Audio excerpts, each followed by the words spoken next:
আসসালামু আলাইকুম সুপ্রিয় শিক্ষার্থী, আশা করি সবাই ভালো আছেন। আজকে আমরা হাজির হয়েছি উচ্চতর গণিতের একদম সুপার একটি শর্ট সাজেশন নিয়ে।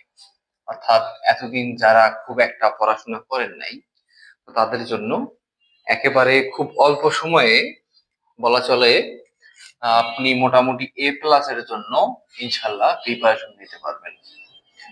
যদি এই অঙ্কগুলো আপনি একটু বুঝে বুঝে পড়তে পারেন তাহলে ইনশাল্লাহ আপনি A+ পাবেন। তো আমরা কথা না বাড়িয়ে সরাসরি সাজেশনে চলে যাই, এবং আপনারা যদি এই প্রশ্নগুলো আমার কাছ থেকে সমাধান করে চান আমাকে অবশ্যই কমেন্টে জানাবেন। তো চলুন সাজেশনের দিকে আগে। তাহলে প্রথমে দেখি আমরা ক বিভাগ। তো ক বিভাগটাকে বলা হচ্ছে বীজগণিত, ঠিক আছে। ক বিভাগে থাকবে হচ্ছে বীজগণিত রিলেটেড যে ম্যাথগুলা। তো বীজগণিতে আমরা সবগুলো অধ্যায় করব না, আমরা করব শুরুতে হচ্ছে দ্বিতীয় অধ্যায়। দ্বিতীয় অধ্যায় এখান থেকে 100% একটি প্রশ্ন আপনি পাবেন।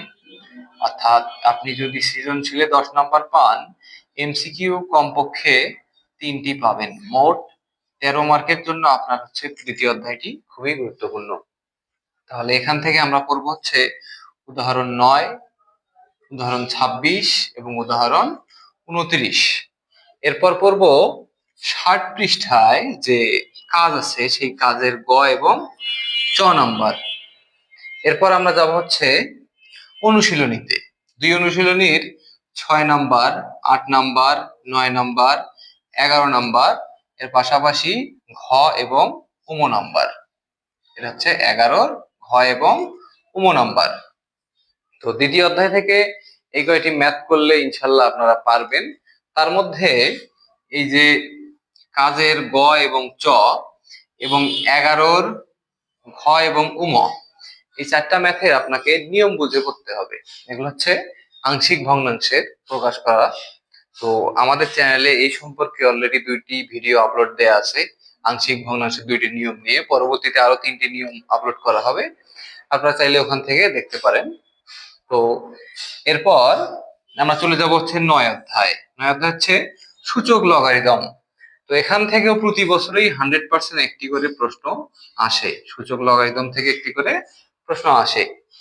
তো সূচক লগারিদম থেকে আমরা পড়বো 9.1 থেকে 5-এর খ নাম্বার এবং 7-এর ঘ উম 6 নাম্বার, আর এর পাশাপাশি উদাহরণ 11 দেখব, এবং 9.2 থেকে দেখবো 7। 7-এ অনেকগুলো ম্যাথ আছে, ক থেকে সম্ভবত 6 পর্যন্ত এই ম্যাথগুলো আমরা দেখব। এর পাশাপাশি 9-এর ক এবং উদাহরণ 23 এবং 29। আর 211 পৃষ্ঠায় কাজ আছে ঘ উম চ, এবং 215 পৃষ্ঠায় কাজ হিসেবে আছে গ এবং ঘ। এই ম্যাথগুলো দেখব। এরপর চলে যাব হচ্ছে 7 নাম্বার অধ্যায় অসীম ধারা। তো 7 নাম্বার অধ্যায় অথবা 10 নাম্বার অধ্যায়, এই দুটো মিলিয়ে যে কোনো একটি অধ্যায় থেকে আপনি একটি প্রশ্ন পাবেন, অথবা দুটা কম্বাইন করে একটা সৃজনশীল আপনাকে দিতে পারে। সেক্ষেত্রে এখানে আপনাকে 7 অনুশীলনী থেকে করতে হবে 12 নাম্বার, 13 নাম্বার এবং 14 নং একটি সৃজনশীল না, 14 নং একটি প্রশ্ন আছে, সেখান থেকে গ এবং ঘ নাম্বার। তো এই অধ্যায়ের প্রশ্নগুলো আপনাকে নিয়ম বুঝে বুঝে করতে হবে। এই অধ্যায় থেকে কিছু প্রশ্ন আছে, যেমন আপনাকে বলা হবে যে আর এর মান কত হলে বা কি কোন শর্ত সাপেক্ষে আর এর মান থেকে আমরা অসীম তৎ সমষ্টি বিদ্যমান থাকবে, এবং হচ্ছে +9 + 99 + 999 এরকম করে, অথবা 9-এর জায়গায় অনেক সময় 1 দিয়ে দিতে পারে, 2 দিয়ে দিতে পারে, অর্থাৎ যে কোনো সংখ্যা বসিয়ে দিতে পারে। এরকম অসীম ধারার সমষ্টি নির্ণয়। এবং এরপর চলে আসবো হচ্ছে 10 অধ্যায়ে। 10 অধ্যায় থেকে আমরা দেখবো 10.1 থেকে শুধুমাত্র 5 নাম্বার, শুধুমাত্র 5 নাম্বার ম্যাথটা, কারণ 10.1 থেকে খুব একটা ম্যাথ দেয় না, আমাদের যা দেয় দ্বিপদী বিস্তৃতির সাহায্যে সমাধান করো। এরপর হচ্ছে 10.2 থেকে 10 নাম্বার, 12 নাম্বার, 14 নাম্বার, 15 নাম্বার এবং উদাহরণ 9 এবং 10। তো এই কয়টি ম্যাথ করলে ইনশাল্লাহ আপনার বীজগণিতের যে অংশটুকু থাকবে ক বিভাগের জন্য, আপনার 3টি সৃজনশীল থাকবে, তো আপনি চাইলে তিনটিও দিতে পারবেন, কারণ উচ্চতর গণিতে আমাদের শর্ত দেয়া থাকে যে কমপক্ষে প্রতিটি বিভাগ থেকে একটি করে প্রশ্নের উত্তর দিতে হবে। অর্থাৎ আপনি যদি এই দুটো থেকে একটি একটি করে দেন এবং এখান থেকে তিনটি দেন, তারপরেও আপনি দিতে পারবেন, কোনো অসুবিধা নেই। তো আমরা পরের বিভাগগুলোতে যাই। আমি খ বিভাগের জন্য শুধুমাত্র একটি অধ্যায় রেখেছি, এটি হচ্ছে 11 নং অধ্যায়, স্থানাঙ্ক জ্যামিতি। যাদের জ্যামিতি নিয়ে খুবই মারাত্মক সমস্যা, তারা শুধুমাত্র এই অধ্যায়টি করবেন, স্থানাঙ্ক জ্যামিতি।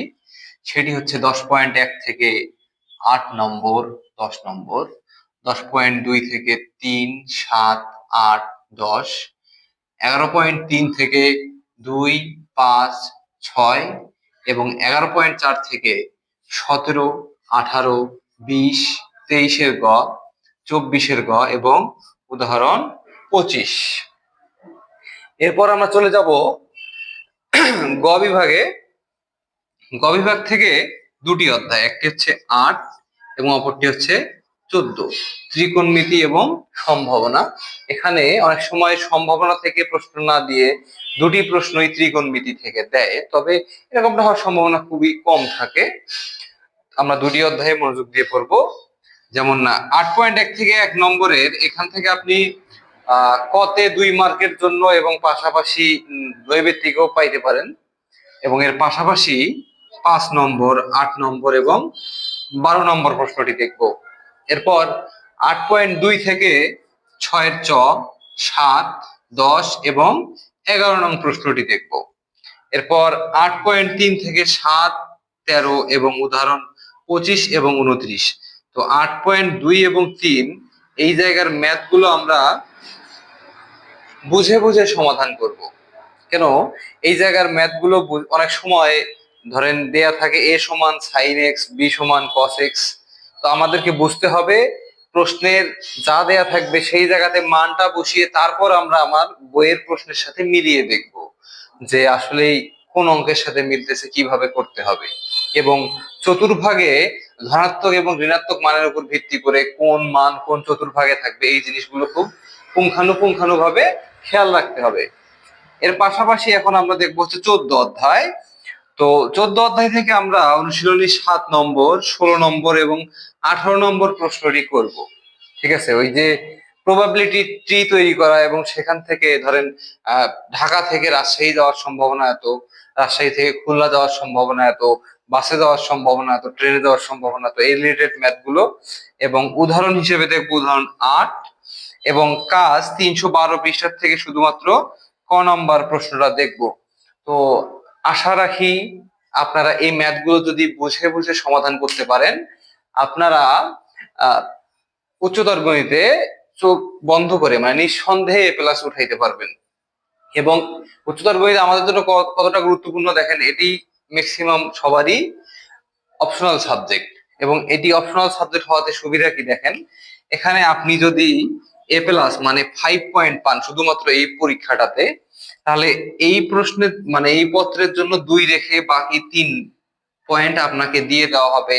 আপনি যদি অন্য 3টা সাবজেক্টে এ গ্রেড বা এর থেকে কম একটু মার্ক পেয়ে থাকেন, তাদেরকে এরা গিয়ে সাহায্য করবে।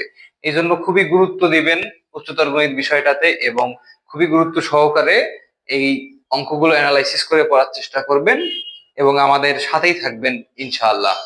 আসসালামু আলাইকুম।